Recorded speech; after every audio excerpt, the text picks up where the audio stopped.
Les chrétiens qui connaissent des difficultés croissantes à pratiquer leur culte en Orient et au sud de la Méditerranée. Persécution, harcèlement, voilà un phénomène dont on parle peu. Récemment, un rapport du département d'État américain s'en alarmait. Parmi les pays cités, l'Algérie. Et voici un document étonnant. En cette terre d'islam, malgré la surveillance ou l'intimidation, des milliers d'Algériens délaissent le Coran pour l'Évangile, avec des baptêmes, vous allez le voir, souvent spectaculaires. C'est le dossier de cette édition. Il est signé Samassoula, Mathias Second. Le vendredi, jour de prière en Algérie, est aussi pour certains le jour du Seigneur. Une villa sans croix ni clocher, l'église du plein évangile. Chaque semaine, près de 500 fidèles s'y pressent. Tous sont des convertis, protestants évangéliques. C'est jour de baptême.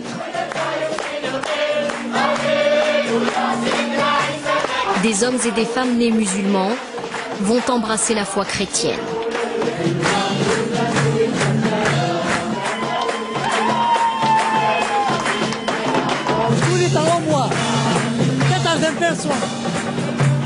Hier j'étais dans le noir et aujourd'hui j'étais dans la lumière.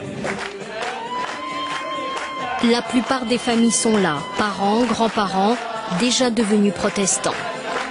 Il serait ainsi 30 à 100 000 à travers l'Algérie.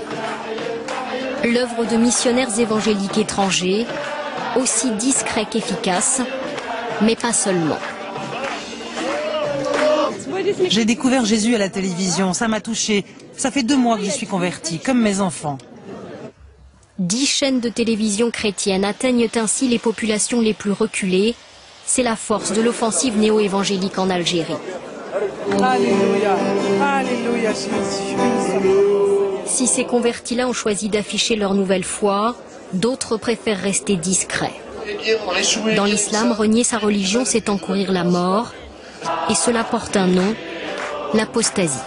On a tout le temps de mauvais regards sur nous qui sont fixés comme ça. On nous regarde de mauvais œil et bon, le manque de respect, je ne peux pas y aller jusqu'ici. Mais ils sont contre. Pour eux, on a renié la religion et on a oublié complètement nos racines. Cet homme, très inquiet de nous parler, était jusqu'à sa conversion un fonctionnaire très bien noté. C'est par la haine envers les chrétiens que j'ai perdu mon travail. Ils nous accusent de faire le prosélytisme, mais c'est archi fou. Mais c'est archi fou. Lui était directeur d'école. Sa vie a basculé un soir de Noël. Ce soir-là, munis d'armes blanches, des gens du village ont mené dans son logement de fonction une expédition punitive. Ils l'accusaient de célébrer Noël à l'école. Son fils se souvient. Le voisin nous a dit 2 ou 3 fois une phrase que je ne vais pas oublier. Il a dit ramenez-nous des terroristes et ne ramenez pas de chrétiens ici. Je me suis dit c'est la fin. Avec des armes blanches devant ma porte et moi j'ai que mes mains vides. Ils vont arracher la porte puis ils vont nous tuer là-dedans. Moi j'imaginais le pire, j'ai imaginé c'était un bain de sang qui va se passer là-bas. Après 28 ans de carrière, le directeur d'école a été radié de l'éducation nationale. C'est pas moi seulement qui ai été frappé, c'est le christianisme, pour c'est-à-dire donner un exemple. Voilà, celui qui est comme celui-là, on va le frapper, on va le mettre dehors. Une telle violence à l'égard des chrétiens reste toutefois rare, surtout en Kabylie, où le phénomène est le plus ancien. À la sortie des mosquées, la question n'est pas taboue. Pour tous, les églises évangéliques achètent les consciences.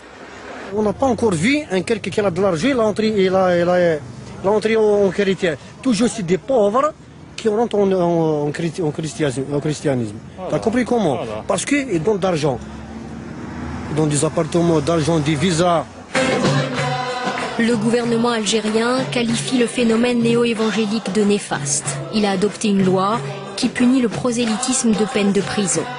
Les églises la dénoncent comme une épée de Damoclès au-dessus de leur tête. Transporter plus d'une Bible dans son sac est un délit.